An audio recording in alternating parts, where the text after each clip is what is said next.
Hi, Ron Johnson here, and welcome to the L.T.L. Tutoring Central video series. This week I'm talking about sentence fragments, and you should always edit these during your proofreading stage. Last week we talked about run-on sentences and how you need to edit those during your proofreading stage. Well, sentence fragments are the same. You need to watch out for these when you're doing your proofreading, and then you need to edit them. You need to either eliminate them or change them so that you don't have sentence fragments in your finished product. Now, if you're writing for fiction or if you're writing something that's informal, sometimes a sentence fragment works perfectly. But for formal writing, academic writing, most of the time you don't want any sentence fragments in the final product. Well, what is a sentence fragment? Essentially, they are the opposite of a run-on sentence. A run-on sentence, if you remember, you have two or more sentences written as if it's one sentence. The independent clauses are not joined correctly. And you can watch that video or read that blog if you don't remember or if you didn't have a chance to see it. A sentence fragment is a piece of a sentence. It's not a complete sentence. So you don't want to be writing in bits of sentences or pieces of sentences. And here is an example. All the boys from Maitland Secondary School. Well, it has a capital, it has a period, and it's a group of words, but it isn't a complete sentence because we have a subject, but we have no predicate. We know who, but we don't know what. We don't know what happened. We don't know what they did. We don't know what happened to them. We only have the subject and not the predicate. Here's another example. Arrived late due to the ongoing snowstorm. Oh, it looks like a sentence. It has a capital, has a period. It even has a verb, arrived. But it's only a piece of a sentence. Now, last time we had a subject without a predicate, and this time we have the predicate without the subject.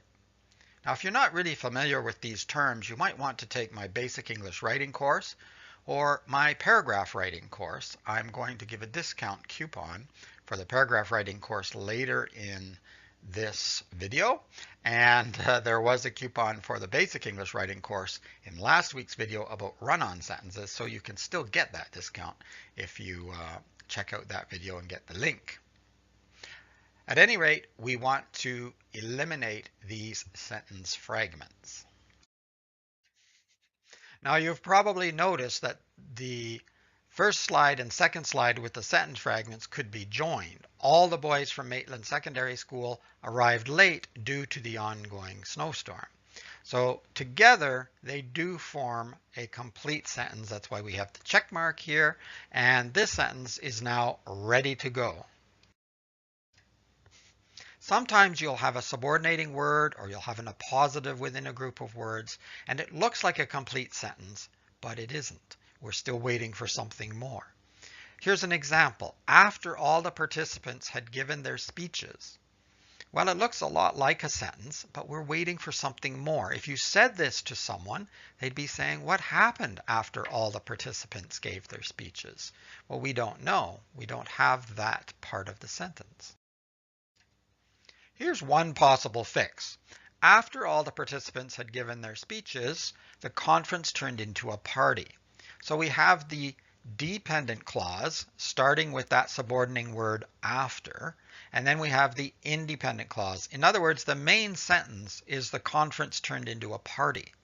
And you can have the dependent clause come first with a comma and then your independent clause. Now this is a complete sentence. It's no longer a sentence fragment. Another way of fixing this problem is to eliminate the subordinating word, because when we don't have the word after, we have a complete sentence. All the participants had given their speeches. That's complete in itself. We have the subject, we have a predicate, and we don't have anything subordinating this clause.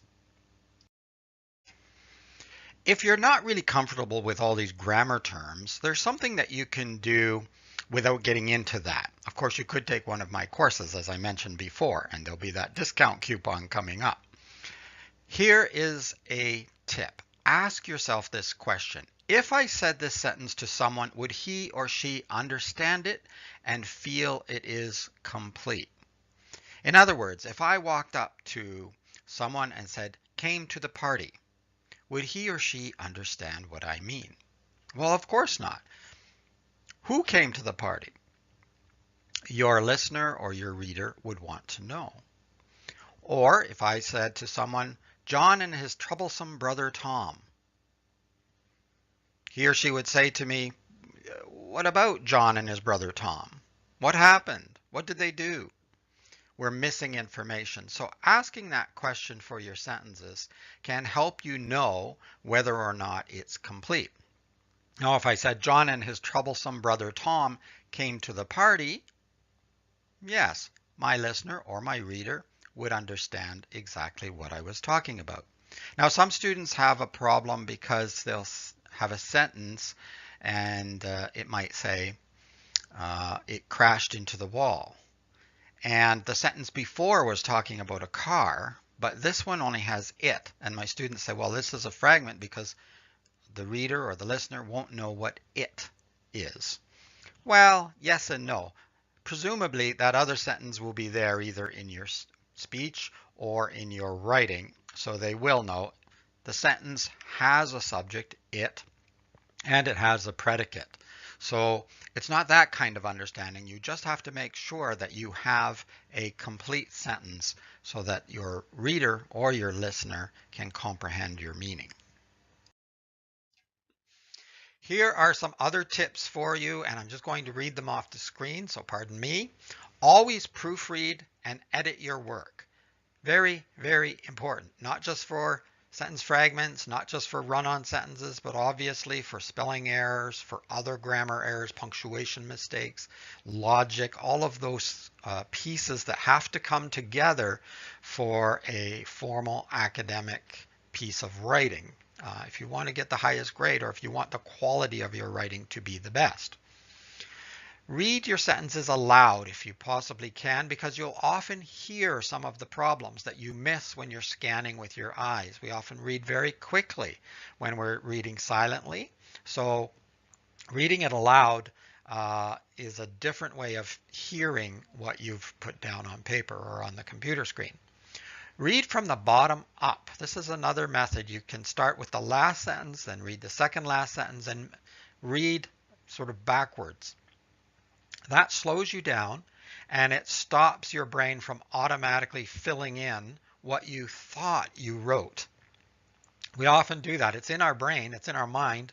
We knew what we meant to put on the paper or what we meant to put on the computer screen. So we fill it in even though it might not actually be there. Complete words can be missing and we don't see them when we're reading quickly and silently. Have a friend read your work because often fresh eyes will see something different. First of all, they'll have different knowledge than you do, so they might catch something you missed. But also they haven't seen it before, or at least not as often as you have, so they will see it differently and they might be able to find some mistakes you didn't see.